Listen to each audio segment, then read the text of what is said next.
السلام عليكم، مرحبا بكم. إن شاء الله تكونوا كامل بخير وعلى خير. اليوم شوربة فريك على طريقتي، جبتها لكم بطريقة سهلة وبسيطة والبنة كما تاع العرس. والله يعني روعة. نجوزوا مع بعض نتعرفوا على طريقة الوصفة والمقادير ديالها. نبداو بسم الله. عندي هنايا في كوكوت مينوت، أنا درت كوكوت مينوت طرف تاع اللحم تاع الغلمية من الأحسن يعني. عندي حبة بصل كبيرة، نص مغرفة صغيرة سمن.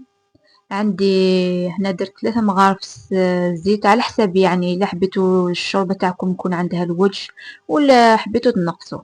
نحطوها فوق النار، نحمسوها يعني تتقلب بيان هذاك البصل واللحم ويطلق كامل البنة تاعو.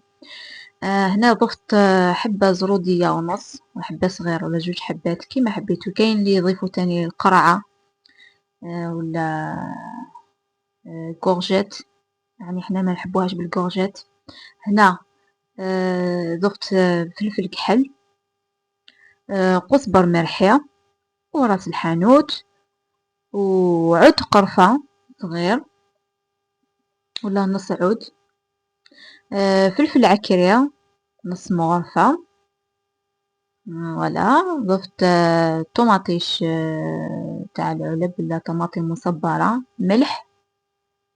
نقليوها بيان، كي نشوفوها تقلات نضيفو عليها حبة طماطيش مرحية، انا رحيتها. كاين اللي يحبو تاني يسكرفجوها كيما حبيتي. نخلوها تتقلى فوالا حتى نشوفو يعني ولا عندها الوش تاعها يعني اللي دم يولي يطلع الفوق. نمرقوها بماء سخون، ما نمرقوش بالماء بارد. فوالا عندي نعناع وحشيش مقطفة. نعناع درتو ربطة برك يعني ما قطعتوش باش هكداك نحيه في الاخر.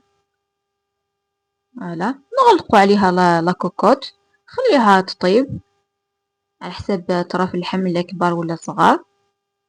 هنا بعد ما طابت من جهة واحدة اخرى غسلت هذاك الفريك، حطيت نص كاس على حسب، يعني حبيتوها خفيفة ولا ثقيلة. نحبوها خفيفة يعني هنا عندنا في الدار. نحو هذاك الزرودية رحيتها، فوالا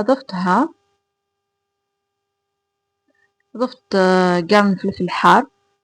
خليو هذاك الفريك يطيب. هاي لك الفريك تاعنا بعد ما طاب، يعني جا بنين بنين بنين عسل. واش نقولكم، جربوا الوصفة، طريقة سهلة بسيطة وتحصلي على بن شوربة فريك. والله تقولي عليها شوربة العراس. واللي دام كما قلت لكم تقدروا تنقصوا على حسب الرغبة. جربوا الوصفة وسلام.